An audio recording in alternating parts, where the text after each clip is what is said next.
السلام علیکم ورحمۃ اللہ وبرکاتہ نحمدہ ونصلی علی رسولہ الکریم رب اشرح لی صدری ویسر لی امری واحلل عقدۃ من لسانی یفقہوا قولی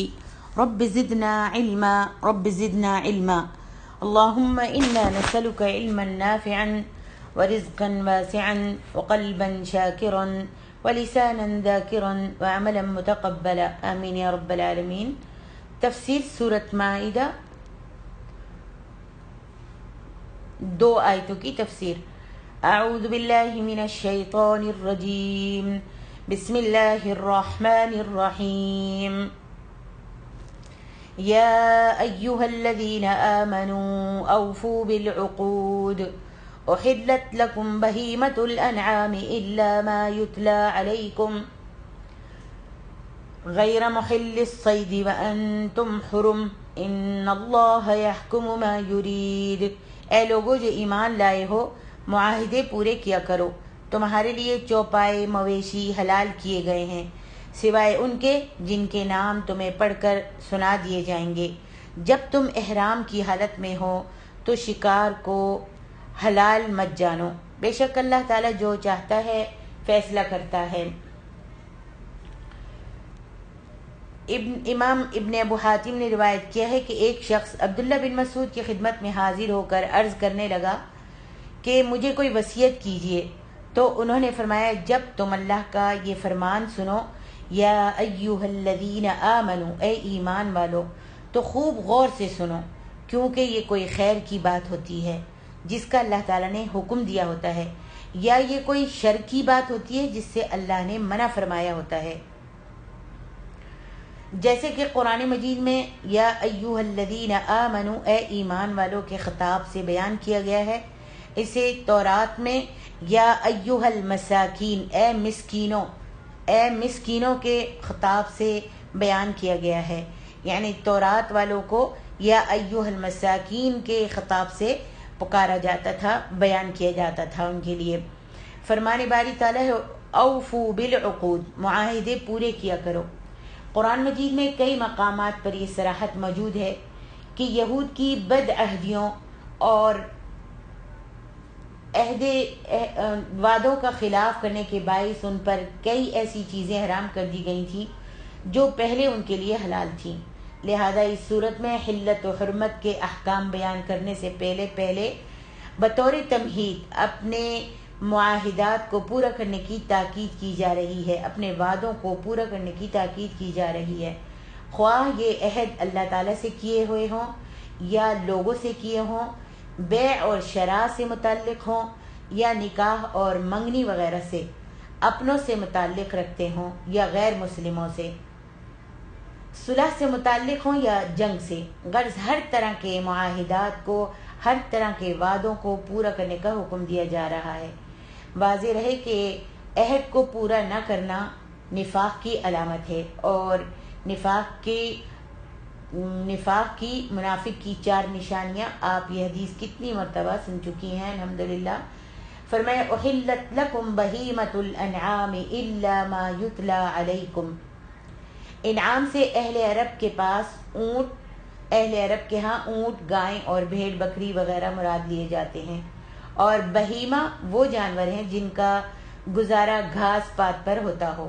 اس طرح اس قبیل میں وہ جانور بھی شامل ہو جاتے ہیں جو نباتاتی غذاؤں پر پرورش پاتے ہیں اور عرب کے علاوہ دوسرے ممالک میں پائے جاتے ہیں، مثلا گائیں کے ساتھ نیل گائیں، بھینس اور بکری کے ساتھ ہرن اور باراسنگا وغیرہ بھی حلال ہوں گے۔ اور جو جانور حیوانی غذا پر پرورش پاتے ہیں، بالفاظ دیگر جو جانور گوشت خور ہیں یعنی گوشت کھاتے ہیں، وہ سب حرام ہیں، جنہیں عام زبان میں درندے کہا جاتا ہے۔ حضرت سیدنا ثعلبہ رضی اللہ عنہ فرماتے ہیں کہ آپ صلی اللہ علیہ وسلم نے ہمیں ہر کچلی والے درندے کے کھانے سے منع فرمایا، بخاری۔ نیز نبی علیہ الصلوۃ والسلام نے ہر شکاری پرندے کو حرام قرار دیا جو اپنے پنجوں سے شکار کرتا ہے۔ مسلم شریف میں یہ حدیث موجود ہے۔ فرمایا غیر محل الصید وانتم حرم۔ احرام اس فقیرانہ لباس کو کہتے ہیں جو حج اور عمرہ کرنے والے اپنے میقات سے باندھتے ہیں، اور یہ مردوں کے لیے صرف ایک تہبند اور ایک چادر پر مشتمل ہوتا ہے، یعنی دو چادروں پر مشتمل ہوتا ہے، ایک تہبند کی طرح باندھ لیتے ہیں اور دوسرا اوپر باندھ لیتے ہیں۔ اور عورتوں کے لیے ان کا عام لباس ہی احرام کا بھی لباس ہوتا ہے۔ احرام کی حالت میں مردوں کو سر نہیں ڈھکنا چاہیے، لیکن عورتوں کو پورا لباس پہننا چاہیے، اور ان کے لباس کے لیے احرام کے وقت احرام کا ان کا کوئی لباس خاص نہیں ہے، نہ ہی کسی کلر کا ہونا ضروری ہے کہ خاص ہونا ضروری ہے۔ جو بھی کلر ہے، جیسا بھی لباس وہ پہنتی ہیں وہ لباس پہن سکتی ہیں، چاہے وہ فل آستینوں والی میکسی ہو یا جو لباس قمیص شلوار پہنتی ہیں، پاجامہ پہنتے ہیں،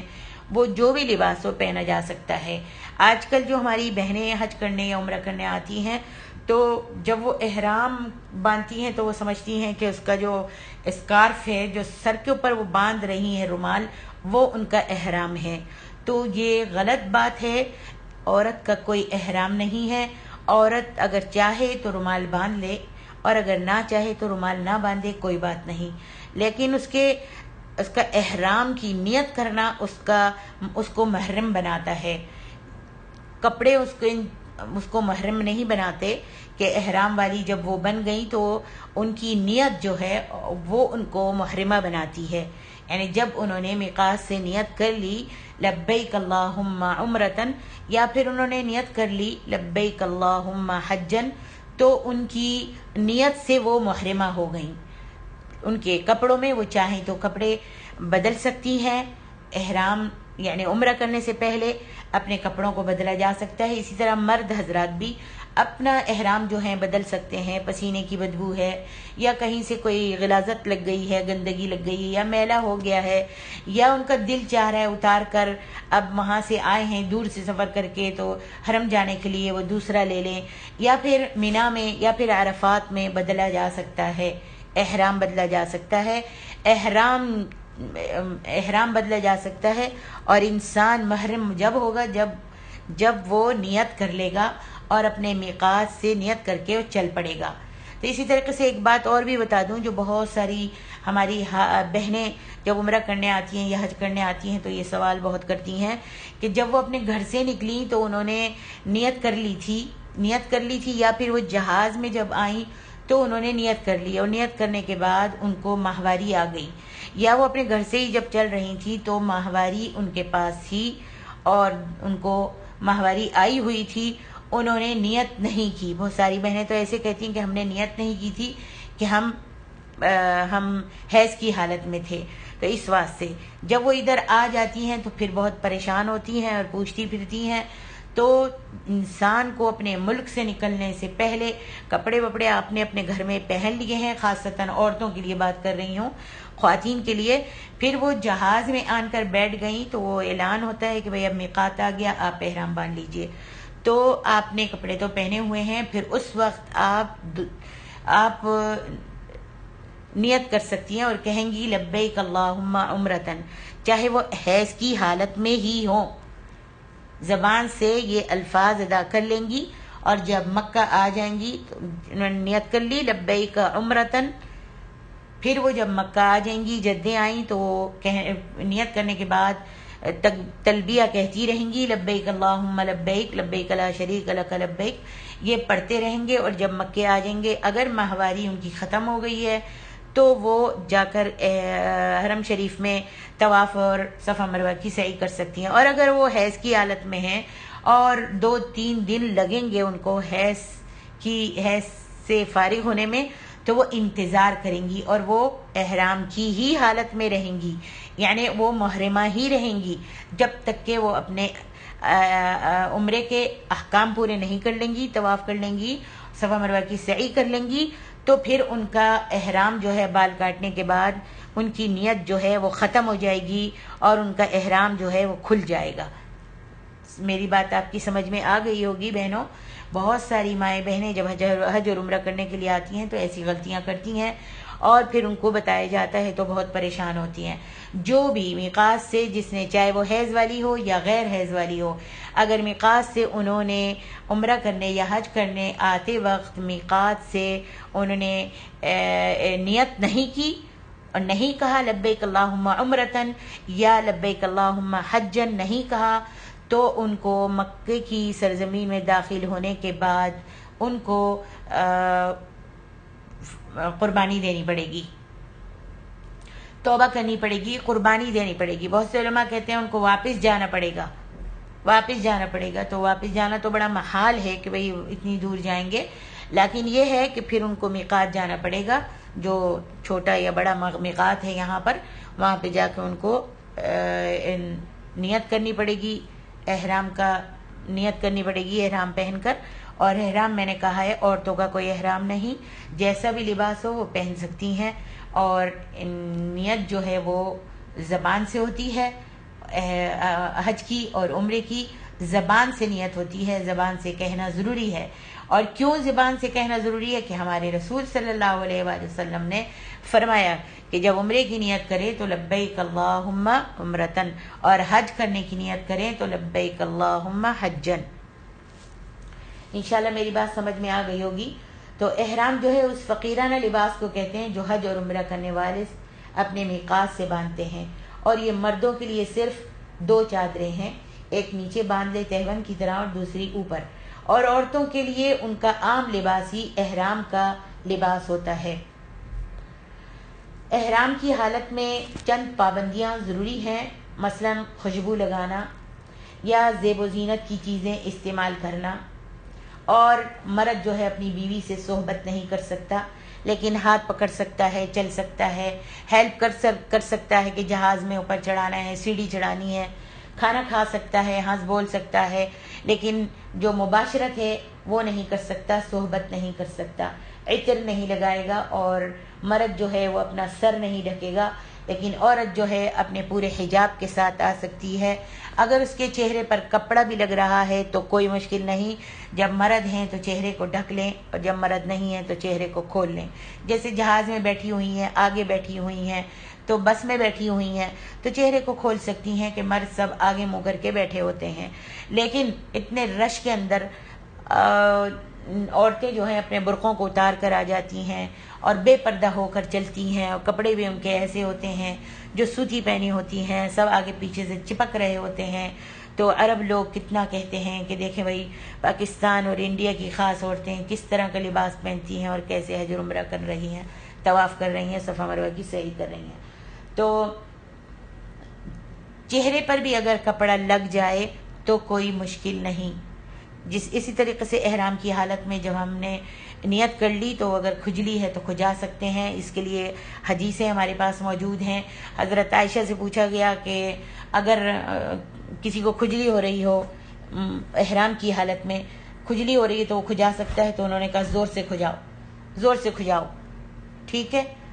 تو اس کے لیے بہت ساری چیزیں ہیں جو انشاءاللہ ایک علیحدہ موضوع ہے اور اس کو پورا تفصیل کے ساتھ بیان کیا جائے گا۔ تو جو پابندیاں ہیں، انہی پابندیوں میں سے ایک یہ بھی ہے کہ وہ نہ تو خود شکار کر سکتا ہے اور نہ ہی دوسرے کو شکار کرنے میں مدد دے سکتا ہے، یعنی عمرے والا آدمی محرم جو ہے وہ نہ خود شکار کر سکتا ہے اور نہ ہی دوسرے کی مدد کر سکتا ہے شکار کرنے میں۔ البتہ شکار کیا ہوا جانور سے کچھ کھا لینے میں کوئی حرج نہیں، اگر کسی نے شکار کیا ہے اور وہ جانور ان کے پاس آیا ہے تو اس میں سے کھانے میں کوئی حرج نہیں۔ حضرت ابو قتادہ رضی اللہ عنہ فرماتے ہیں کہ ہم حدیبیہ کے سال نبی صلی اللہ علیہ وسلم کے ساتھ روانہ ہوئے اور اپنے چند ساتھیوں سمیت جو احرام باندھے ہوئے تھے پیچھے رہ گئے، لیکن ابو قتادہ نے احرام نہیں باندھا تھا۔ ان احرام باندھے ہوئے ساتھیوں نے ایک جانور دیکھا جس پر ابو قتادہ کی نظر نہیں پڑی، انہوں نے بھی ابو قتادہ کو شکار کے متعلق کچھ نہیں بتایا۔ ابو قتادہ جو تھے وہ احرام نہیں باندھے ہوئے تھے، تو جو احرام باندھے ہوئے تھے ان کی نظر ایک جانور پر پڑی، تو انہوں نے ابو قتادہ کو نہیں بتایا اور ابو قتادہ نے بھی اس جانور کو نہیں دیکھا، یہاں تک کہ ابو قتادہ آگے بڑھتے رہے تو ان کی نظر خود بخود شکار پر پڑ گئی، اس جانور پر پڑ گئی، اور وہ اپنے گھوڑے پر جس کا نام جرادہ تھا سوار ہوئے اور اپنے ساتھیوں سے کہا ذرا میرا کوڑا مجھ کو پکڑا دو. یعنی جب سوار ہو گئے اپنی گھوڑے پر تو انہوں نے لوگوں سے کہا جو احرام والے لوگ تھے کہ بھئی میرا کوڑا جو ہے مجھ کو پکڑا دو، لیکن انہوں نے سب نے انکار کر دیا. آخر ابو قتادہ نے خود اتر کر اپنا کوڑا اٹھایا اور اس جانور پر حملہ کیا اور اس کو زخمی کر کے اس کو گرا دیا. پھر ابو قتادہ نے اس شکاری میں سے خود بھی کھایا اور ان ساتھیوں نے بھی کھایا جو احرام باندھے ہوئے تھے. پھر جب یہ لوگ آپ صلی اللہ علیہ وسلم سے جا کر ملے اور ان سے قصہ بیان کیا تو نبی علیہ الصلوۃ والسلام نے پوچھا کیا اس شکار کا کچھ گوشت باقی ہے؟ ابو قتادہ نے کہا ہاں، ایک ران باقی ہے. چنانچہ نبی علیہ الصلوۃ والسلام نے وہ ران لے لی اور اس میں سے گوشت خود بھی کھایا. بخاری کتاب الجہاد. پھر جس طرح احرام کی حالت میں شکار کرنا حرام ہے، اسی طرح حرم مکہ میں بھی شکار کرنا حرام اور ممنوع ہے. فرق صرف یہ ہے کہ حرم مکہ میں کسی وقت بھی شکار نہیں کیا جا سکتا، خواہ کوئی احرام کی حالت میں ہو یا نہ ہو، جبکہ احرام باندھنے والا احرام کھولنے کے بعد حرم مکہ کے علاوہ دوسرے مقامات سے شکار کر سکتا ہے جب اس نے احرام کھول دیا ہو. اور جس طرح احرام کی چند ایک پابندیاں ہیں اسی طرح حرم مکہ کی بھی ہیں. یعنی کون سی پابندیاں ہیں مکہ کی؟ کہ مکہ میں جو کوئی درخت ہے تو اس کو نہ نوچا جائے، نہ اکھیڑا جائے. کوئی جانور بیٹھا ہے، پرندہ بیٹھا ہے تو اس کو شت کر کے نہ اڑایا جائے. یہ حرم مکہ کی عظمت مکہ ہے، حرمت مکہ ہے، اس چیز سے منع کیا گیا ہے. آج بہت ساری بہنیں آتی ہیں تو کچھ کوئی چیز گری پڑی ہوتی ہے اس کو اٹھا لیتی ہیں، کسی کا بیگ ہے، کسی کا موبائل ہے تو اٹھا لیتی ہیں، چاہے وہ حرم میں ہو یا حرم کے باہر ہوں. تو یہ اللہ کے رسول صلی اللہ علیہ وسلم نے منع کیا ہے اس چیز سے کہ یہ حرمت مکہ ہے، اس واسطے گری پڑی چیز بھی کوئی نہ اٹھائے. اگر معلوم ہے کہ فلانی بہن کی ہے تو اٹھا کر اس کو دے سکتی ہے، لیکن اگر معلوم نہیں کہ یہ کس کی ہے، چاہے وہ بہت قیمتی ہو چیز یا بہت ہی گھٹیا چیز ہو، اٹھانے کی ضرورت نہیں. جو چیز جہاں پڑی ہوئی ہے وہاں پر پڑا رہنے دیں.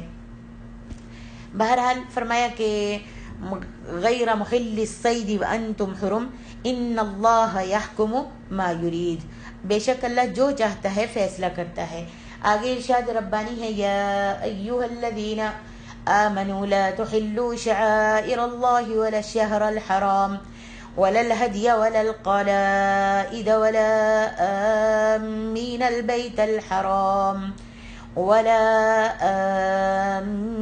البيت الحرام يبتغون فضلا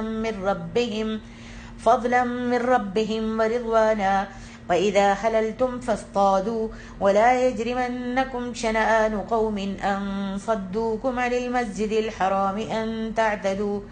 أن تعتدوا وتعاونوا على البر والتقوى ولا تعاونوا على الإثم والعدوان واتقوا الله إن الله شديد العقاب. اے لوگو جو ایمان لائے ہو، اللہ کی نشانیوں کی بے حرمتی مت کرو اور نہ حرمت والے مہینوں کی، نہ حرم میں قربان ہونے والے اور نہ پٹے پہنائے جانوروں کی اور نہ بیت الحرام کا قصد کرنے والوں کی. وہ اپنے رب کا فضل اور اس کی رضا تلاش کرتے ہیں، اور جب تم احرام کھول دو تو شکار کر سکتے ہو. اور کسی قوم کی دشمنی تمہیں صرف اس لیے ان سے زیادتی کرنے پر آمادہ نہ کرے کہ انہوں نے تمہیں مسجد حرام سے روک دیا تھا. اور تم نیکی اور پرہیزگاری کے کاموں میں ایک دوسرے کی مدد کرو، اور گناہ اور زیادتی کے کاموں میں ایک دوسرے کی مدد مت کرو، اور اللہ سے ڈرو، بے شک اللہ تبارک و تعالی سخت عذاب والا ہے. یہاں پر اس کی تشریح میں احلت لکم بہیمۃ الانعام، تمہارے لیے چوپائے جانور جو چرنے والے ہیں حلال کر دیے گئے ہیں. ان سے مراد اونٹ، گائیں اور بکریاں ہیں، جیسا کہ امام حسن قتادہ اور کئی ائمہ تفسیر نے بیان فرمایا ہے. عرب جو ہیں وہ بہیمۃ الانعام انہی جانوروں کو کہتے ہیں. جنین کے بارے میں حضرت سنن ابی داؤد، ترمذی اور ابن ماجہ میں حضرت ابو سعید سے مروی حدیث میں ہے کہ ہم نے عرض کی اے اللہ کے رسول، ہم اونٹنی، گائیں یا بکری ذبح کرتے ہیں تو ان کے پیٹ سے بچے بھی نکل آتے ہیں، تو کیا ہم ان کو پھینک دیں یا کھا لیا کریں؟ فرمایا کلوہ ان شئتم فإن زکاتہ زکات امہ، اگر تم چاہو تو کھا سکتے ہو، ان کی ماں کا ذبح کرنا ہی کافی ہے. یعنی ماں کو ذبح کر لیا تو وہ بچے کا ذبح کرنا کافی ہے۔ امام ترمذی نے اس حدیث کو حسن صحیح قرار دیا ہے۔ عبداللہ کی روایت کو امام ابو داود بیان کرتے ہیں۔ امام ابو داود نے جابر بن عبداللہ کی روایت کو بیان کیا کہ نبی صلی اللہ علیہ وسلم نے فرمایا زکوٰۃ الجنین زکوٰۃ امہ، پیٹ کے بچے کو ذبح کرنے کے لیے اس کی ماں کو ذبح کرنا ہی کافی ہے۔ واللہ اعلم۔ آگے ارشاد ربانی ہے الا ما یتلا علیکم غیر محل الصید وانتم حرم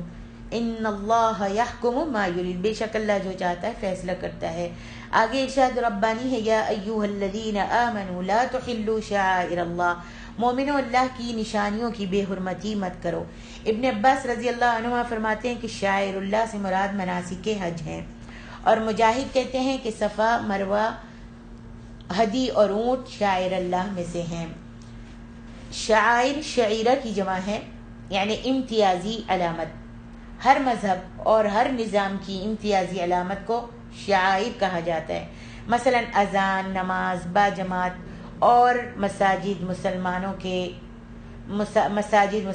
کے لیے، گرجا اور سلیب عیسائیوں کے، تلک زنار چوٹی اور مندر ہندوؤں کے، ہتھوڑا اور درانتی اشتراکیت کے، اور سرکاری جھنڈے، قومی ترانے، فوج اور پولیس کے یونیفارم وغیرہ حکومتوں کے امتیازی نشان ہوتے ہیں جن کا احترام ضروری سمجھا جاتا ہے۔ اسی طرح اللہ تعالیٰ کے بھی کئی شعائر ہیں۔ اللہ تعالیٰ کے شعائر بے شمار ہیں، جن میں سے چند ایک کے نام اس آیت میں آ گئے ہیں۔ فرمائے لا تحلوا شعائر اللہ ولا الشہر الحرام ولا الہدی ولا القلائد ولا آمین البیت الحرام۔ چند نام جو ہیں وہ اس آیت میں ہی آ گئے ہیں۔ ان میں سے سر فہرست حرمت والے مہینے کا ذکر فرمایا۔ حرمت والے مہینے 4 ہیں، ذی قعدہ، ذی الحجہ، محرم اور رجب، اور ان کی حرمت کا مطلب یہ ہے کہ ان مہینوں میں اہل عرب لوٹ مار اور لڑائی وغیرہ سے باز رہتے تھے، یعنی نہیں لڑتے تھے۔ دور جاہلیت میں پورے عرب میں قبائلی نظام رائج تھا اور یہ قبیلے آپس میں لڑتے جھگڑتے رہتے تھے۔ انہوں نے آپس میں یہ طے کیا ہوا تھا کہ ان مہینوں میں کوئی قبیلہ کسی دوسرے قبیلے پر چڑھ کر نہیں آئے گا، یعنی نہیں لڑے گا۔ دوسرے عرب قبائل ایک دوسرے کو بھی لوٹا کرتے تھے اور تجارتی قافلوں کو بھی لوٹا کرتے تھے۔ ان حرمت والے مہینوں میں وہ اس کام سے بھی باز رہتے تھے، اور ان 4 مہینوں میں سے ذی قعدہ، ذی الحجہ اور محرم کو حرمت والے مہینے قرار دینے کی وجہ یہ تھی کہ ان ایام میں لوگ دور دور سے حج کرنے آتے تھے اور پھر واپس جاتے تھے، اور رجب حرمت والا مہینہ قرار دینے کی وجہ یہ تھی کہ اس مہینے میں لوگ بیت اللہ کے لیے نذرانے لایا کرتے تھے، اور متولیان کعبہ یہ نذرانے وصول کیا کرتے تھے۔ جو کعبہ کو سنبھالنے والے ہیں اور جن کے پاس چابی ہے کعبے کی، وہ سب جو ہیں یہ نذرانے وصول کیا کرتے تھے۔ اگر ہم غور سے دیکھیں تو یہ سب کچھ کعبہ شریف کے اعزاز کی وجہ سے تھا، اور متولیان کعبے کی وجہ سے کئی قسم کے سیاسی، معاشی اور معاشرتی فائدے اٹھا رہے تھے، اور قریش مکہ کے قافلے تو سارا سال ہی بے خوف و خطر سفر کر سکتے تھے، ان کی طرف کوئی آنکھ اٹھا کر بھی نہیں دیکھتا تھا۔ یہ سب کچھ چونکہ کعبے کے اعزاز کی وجہ سے تھا، اسی لیے اسلام نے اس جاہلی دستور کو بحال رکھا، اور اس لیے بھی کہ یہ ایک باہمی معاہدہ امن تھا جسے اسلام پسند کرتا ہے۔ اسلام میں جب زکوٰۃ فرض ہوئی تو اس کی وصولی کے لیے عمال کو ماہ رجب میں روانہ کیا جایا کرتا تھا۔ اس کی وجہ بھی غالباً یہ ہو کہ اس مہینے میں لوگ کعبے کے لیے نذرانہ دینے کے پہلے سے عادی تھے۔ دوسرے نمبر پر ہدی کا ذکر فرمایا، یعنی وہ قربانی کے جانور جو قربانی کے لیے کعبہ بھیجے جائیں، اور تیسرے نمبر پر قلائد کا ذکر فرمایا۔ یہ سب چیزیں اللہ کے شعائر ہیں۔ قلائد سے مراد وہ پٹے ہیں جو کعبہ بھیجنے والے قربانی کے جانوروں کے گلے میں ڈال دیے جاتے تھے۔ ان کے علاوہ تمام مناسک حج بھی شعائر اللہ میں داخل ہیں۔ ان میں سے بالخصوص قربانی کے جانوروں کے ذکر کی مناسبت سے بہت ساری حدیثیں ہیں، لیکن یہاں میں 1-2 حدیثیں ہی بس بیان کروں گی۔ حضرت عائشہ فرماتی ہیں کہ میں نے نبی صلی اللہ علیہ وسلم کی قربانی کے اونٹوں کے لیے پٹے بٹے، اپنے ہاتھ سے انہوں نے بٹے۔ پھر آپ صلی اللہ علیہ وسلم نے وہ پٹے اونٹوں کے گلے میں ڈال دیے اور ان کے کوہانوں سے خون نکالا، پھر ان کو بیت اللہ روانہ کر دیا۔ بخاری۔ حضرت ابو ہریرہ فرماتے ہیں کہ نبی صلی اللہ علیہ وسلم نے ایک شخص کو دیکھا جو قربانی کا اونٹ ہانکے جا رہا تھا، یعنی چلا رہا تھا اور وہ چل نہیں رہا تھا۔ آپ نے فرمایا اس پر سوار ہو جا۔ وہ کہنے لگا یہ قربانی کا جانور ہے۔ نبی صلی اللہ علیہ وسلم نے پھر فرمایا اس پر سوار ہو جا۔ اس نے پھر کہہ دیا کہ یہ تو قربانی کا اونٹ ہے۔ پھر نبی علیہ الصلوۃ والسلام نے دوسری یا تیسری بار اسے فرمایا تجھ پر افسوس، اس پر سوار ہو جا۔ بخاری۔ اور مسلم میں یہ الفاظ یاد ہیں کہ نبی صلی اللہ علیہ وسلم نے اسے فرمایا معروف طریقے سے سوار ہو سکتے ہو، یعنی آرام سے، معروف طریقے سے، اچھے طریقے سے اس کے پر سوار ہو سکتے ہو، بشرط یہ کہ تم سوار ہونے پر مجبور ہو، تاکہ تمہیں کوئی دوسری سواری اگر مل جائے اور نہ بھی ملے تو تم اس پر سوار ہو سکتے ہو۔ اللہ کے رسول نے فرمایا سوار ہو جائے، لیکن احسن طریقے سے اور اچھی طرح۔ فرمایا یا ایھا الذین آمنوا لا تحلوا شعائر اللہ ولا الشہر الحرام ولا الہدی ولا القلائد ولا آمین البیت الحرام یبتغون فضلا من ربهم ورضوانا ولا الہدی ولا القلائد، اور نہ قربانی کے جانوروں کی اور نہ ان جانوروں کی جو اللہ کی نظر کر دیے گئے ہوں،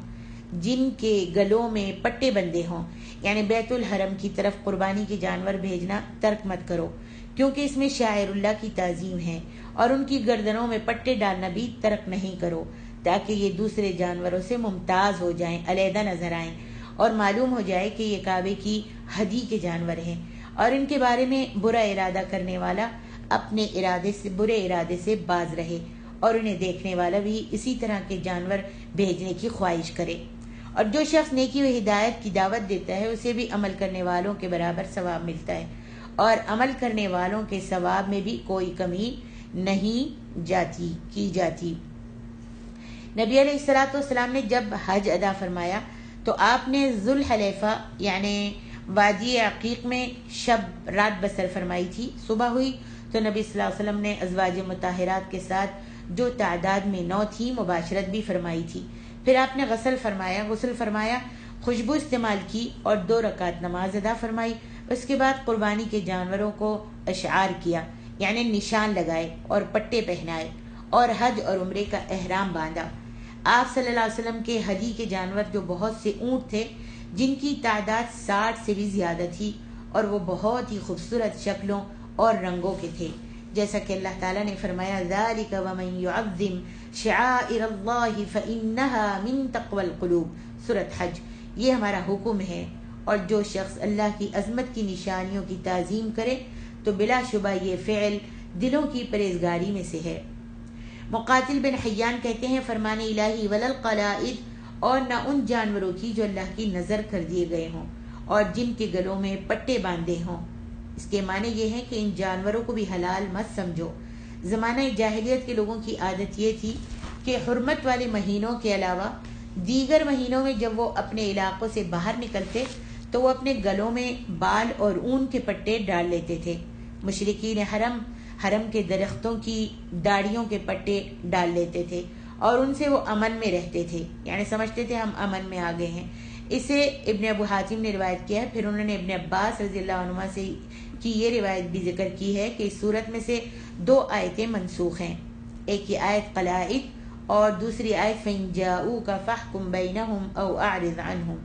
پھر اگر وہ آپ کے پاس آئیں تو آپ کو اختیار ہے کہ آپ ان کے درمیان فیصلہ کر دیں یا ان سے اعراض کریں۔ ارشاد باری تعالیٰ ہے وَلَا آمِّنَ الْبَيْتَ الْحَرَامَ يَبْتَغُونَ فَضْلًا مِّن رَبِّهِمْ وَرِضْوَانًا، اور نہ ان لوگوں کی بے حرمتی کرو جو عزت کے گھر بیت اللہ میں جا رہے ہوں اور اپنے پروردگار کے فضل اور اس کی خوشنودی کے طلبگار ہوں، یعنی بیت اللہ کا قصد کر کے جانے والوں سے لڑنے کو بھی حلال مت سمجھو۔ بیت اللہ کا جنہوں نے ارادہ کیا ہے بیت اللہ جانے کا، ان سے بھی لڑنے کو حلال مت سمجھو، کیونکہ جو اس گھر میں داخل ہوتا ہے وہ امن میں ہو جاتا ہے۔ اسی طرح جو شخص اللہ تعالیٰ کے فضل اور اس کی خوشنودی کے حصول کی خاطر بیت اللہ کی طرف جا رہا ہو تو اسے بھی نہ روکو اور نہ اسے کوئی تکلیف یا ایذا پہنچاؤ۔ مجاہد اور مقاتل بن حیان اور قتادہ اور کئی ایک دیگر ائمہ تفسیر کا قول ہے کہ اس آیت یبتغون فضلا من ربہم میں اللہ کے فضل سے مراد تجارت ہے، یعنی مکہ جاتے وقت، حج اور عمرے کی نیت سے جاتے وقت تجارت بھی کر سکتا ہے انسان۔ ارشاد باری تعالیٰ ہے ورضوانہ، حضرت ابن عباس فرماتے ہیں کہ وہ اپنے حج سے اللہ کی رضا کے طلبگار ہیں۔ فرمایا ولا آمین البیت الحرام یبتغون فضلا من ربہم ورضوانا، اور نہ ان لوگوں کو جو عزت کے گھر بیت اللہ کو جا رہے ہوں اور اپنے پروردگار کے فضل اور اس کی خوشنودی کے طلبگار ہوں، ان کو جانے سے مت روکو اور ان کو ایذا مت دو، تکلیف مت دو۔ فرمان الہی ہے وَإِذَا حَلَلْتُمْ فَاصْطَادُوا، اور جب احرام اتار دو تو پھر اختیار ہے کہ شکار کرو۔ اس وقت کہا گیا تھا کہ جس وقت تم احرام کی حالت میں ہو تو شکار کرنا حرام ہے، شکار محرم جو ہے وہ شکار نہیں کر سکتا، لیکن جب تم احرام اتار دو تو پھر اختیار ہے، یعنی مرضی ہے تمہاری کہ تم شکار کرو یا نہ کرو، تمہاری مرضی ہے، لیکن کر سکتے ہو اگر کرنا چاہو۔ جب تم احرام سے فارغ ہو کر حلال ہو جاؤ تو ہم نے تمہارے لیے جس شکار کو حرام قرار دیا تھا اسے حلال قرار دے دیا ہے۔ یہ شکار کرنے کی ممانعت کے بعد اس کے کرنے کا حکم ہے، اور اصول کے مطابق صحیح بات یہ ہے کہ حکم کو ممانعت سے پہلے کی حالت کی طرف لوٹا دیا جاتا ہے۔ بس اگر ممانعت سے پہلے واجب ہو تو اسے واجب کی طرف، مستحب ہو تو مستحب کی طرف، مستحب ہو تو مستحب کی طرف، اور اگر مباح یعنی جائز ہو تو مباح کی طرف لوٹایا جائے گا۔ جو لوگ یہ کہتے ہیں کہ ممانعت کے بعد حکم وجوب پر دلالت کرتا ہے تو بہت سی آیات سے اس کی تردید ہوتی ہے، اور جو یہ کہتے ہیں کہ ممانعت کے بعد حکم اباحت پر دلالت کرتا ہے تو بہت سی آیات سے اس کی بھی تردید ہوتی ہے۔ تمام دلائل سے جو بات پایہ ثبوت کو پہنچتی ہے وہی ہے جو ہم نے بیان کی ہے۔ تفسیر ابن کثیر، واللہ اعلم۔ ارشاد باری تعالیٰ ہے وَلَا يَجْرِمَنَّكُمْ شَنَآنُ قَوْمٍ أَن صَدُّوكُمْ عَنِ الْمَسْجِدِ الْحَرَامِ أَن تَعْتَدُوا، اور لوگوں کی دشمنی اس وجہ سے کہ انہوں نے تم کو عزت والی مسجد سے روکا تھا، ہرگز تمہیں اس بات پر آمادہ نہ کرے کہ تم ان پر زیادتی کرنے لگ جاؤ۔ اس کے معنی ظاہر ہے کہ ان لوگوں سے بغض اور دشمنی جنہوں نے حدیبیہ کے سال تمہیں مسجد حرام سے روکا تھا، تمہیں اس بات پر آمادہ نہ کرے کہ تم ان کے بارے میں اللہ تعالیٰ کے حکم کی خلاف ورزی کرتے ہوئے ان سے ازراہ ظلم و عداوت انتقام لینے لگو، یعنی کہو کہ انہوں نے ہم کو روکا تھا اب ہم ان کو بھی روکیں گے، بلکہ ہر ایک کے ساتھ جیسا کہ حکم الہی ہے عدل و انصاف کا معاملہ کرو۔ جس طرح یہ آیت ہے اسی طرح آگے بھی ایک آیت میں فرمایا ہے وَلَا يَجْرِمَنَّكُمْ شَنَآنُ قَوْمٍ أَلَّا تَعْدِلُوا اعْدِلُوا عَلَىٰ أَلَّا تَعْدِلُوا اعْدِلُوا هُوَ أَقْرَبُ لِلتَّقْوَىٰ، اور لوگوں کی دشمنی تم کو اس بات پر آمادہ نہ کرے کہ انصاف چھوڑ دو، انصاف کیا کرو، کہ یہی بات پرہیزگاری کے زیادہ قریب ہے۔ یعنی کسی قوم سے بغض تمہیں ترک عدل پر آمادہ نہ کرے، کیونکہ ہر ایک کے لیے یہ واجب ہے کہ وہ کسی سے بھی کسی حال میں بھی معاملہ کرتے ہوئے عدل کے دامن کو ہاتھ سے نہ چھوڑے۔ امام ابن ابو حاتم نے زید بن اسلم کی روایت کو بیان کیا ہے کہ نبی صلی اللہ علیہ وسلم اور صحابہ کرام حدیبیہ میں تھے جب مشرکوں نے انہیں بیت اللہ جانے سے روک دیا تھا، اور یہ بات ان پر بہت ہی گراں گزری تھی، اور اسی دوران میں جب مشرق کے کچھ مشرک وہاں سے گزر رہے تھے اور ان کا عمرہ کرنے کا ارادہ تھا، تو صحابہ کرام رضی اللہ عنہم نے کہا کہ ہم بھی ان کی راہ میں رکاوٹ پیدا کریں گے، جیسا کہ ان کے ساتھیوں نے ہماری راہ روکی ہے اور ہم کو حرم جانے سے منع کر دیا ہے۔ تو اس موقع پر اللہ تعالیٰ نے یہ آیت کریمہ نازل فرمائی، اور شنعان کے معنی بغض کے ہیں، یعنی جیسا کہ حضرت ابن عباس رضی اللہ عنہما اور کئی دیگر ائمہ تفاسیر کا قول ہے۔ ارشاد باری تعالیٰ ہے وَتَعَاوَنُوا عَلَى الْبِرِّ وَالتَّقْوَىٰ وَلَا تَعَاوَنُوا عَلَى الْإِثْمِ وَالْعُدْوَانِ، اور دیکھو نیکی اور پرہیزگاری کے کاموں میں ایک دوسرے کی مدد کیا کرو، اور گناہ جو ہے اور ظلم کی باتوں میں ایک دوسرے کی مدد مت کیا کرو۔ اللہ تعالیٰ نے اپنے مومن بندوں کو حکم دیا ہے کہ وہ فعل خیرات اور ترک منکرات یعنی نیکی اور تقوی کے کاموں میں ایک دوسرے کی مدد کیا کریں، مگر باطل گناہ اور حرام کاموں میں ایک دوسرے کی مدد نہ کیا کریں۔ امام ابن جریر فرماتے ہیں کہ اسم یہ ہے کہ جس کے کرنے کا اللہ نے حکم دیا ہے اسے ترک کر دیا جائے، اور عدوان یہ ہے کہ ان حدود سے تجاوز کیا جائے جو اللہ تعالیٰ نے تمہارے دین، تمہاری جانوں یا دوسرے انسانوں کے بارے میں مقرر کی ہیں۔ امام احمد رحمہ اللہ نے حضرت انس بن مالک سے مروی ہے اس حدیث کو بیان کیا ہے کہ نبی علیہ الصلوۃ والسلام نے فرمایا انصر اخاک ظالما او مظلوما، اپنے بھائی کی مدد کرو خواہ وہ ظالم ہو یا مظلوم۔ عرض کی گئی اے اللہ کے رسول، وہ جب مظلوم ہو تو میں اس کی مدد کروں گا، لیکن اگر وہ ظالم ہو تو پھر اس کی مدد کس طرح کروں؟ فرمایا اسے ظلم کرنے سے روکو یا باز رکھو تو یقیناً یہ اس کی مدد ہے۔ امام بخاری نے بھی اسے اسی طرح بیان کیا ہے۔ امام احمد نے ایک صحابی سے روایت کیا ہے کہ نبی علیہ الصلوۃ والسلام نے فرمایا المؤمن الذي يخالط الناس ويصبر على اذاهم اعظم اجرا من الذي لا يخالط الناس ولا يصبر على اذاهم، وہ مومن جو لوگوں سے مل جل کر رہتا، ان کی تکلیفوں پر صبر کرتا ہے، اسے اس سے زیادہ اجر و ثواب ملے گا جو لوگوں سے مل جل کر نہیں رہتا اور ان کی تکلیفوں پر صبر بھی نہیں کرتا۔ اور صحیح حدیث میں ہے جو شخص ہدایت کی دعوت دے تو اسے ان تمام لوگوں کے اجر و ثواب کے مطابق اجر و ثواب ملے گا، یعنی جو بھی ہدایت کی دعوت دے، جو بھی نیکی کا حکم کرے، جو بھی دعوے کا کام کرے تو اسے ان تمام لوگوں کے اجر و ثواب کے مطابق اجر و ثواب ملے گا جو اس کے مطابق، یعنی اس کے بتائے ہوئے طریقے کے مطابق، اس کی بتائی ہوئی حدیث کے مطابق، اس کی بتائی ہوئی تبلیغ کے مطابق عمل کریں گے، اور اس سے عمل کرنے والوں کے اجر و ثواب میں بھی کوئی کمی نہیں ہوگی۔ اور جو شخص بھی گمراہی و ضلالت کی دعوت دے تو اسے ان تمام لوگوں کے گناہوں کے برابر گناہ ہوگا جس کے مطابق اس کے کہے ہوئے غلط راستے پر یا بدعت پر یا شرک و بدعت کو اپنائیں گے یا اس راہ پر چلیں گے جو اس نے بتائی ہوگی گمراہی و ضلالت کی راہ پر، تو اس کو بتانے والے کو اتنا ہی گناہ ملے گا، اور جو اس کے بتانے سے عمل کریں گے، اس کے مطابق عمل کریں گے، ان کو بھی اتنا ہی گناہ ملے گا، اور اس سے عمل کرنے والوں کے گناہوں میں بھی کوئی کمی نہیں ہوگی۔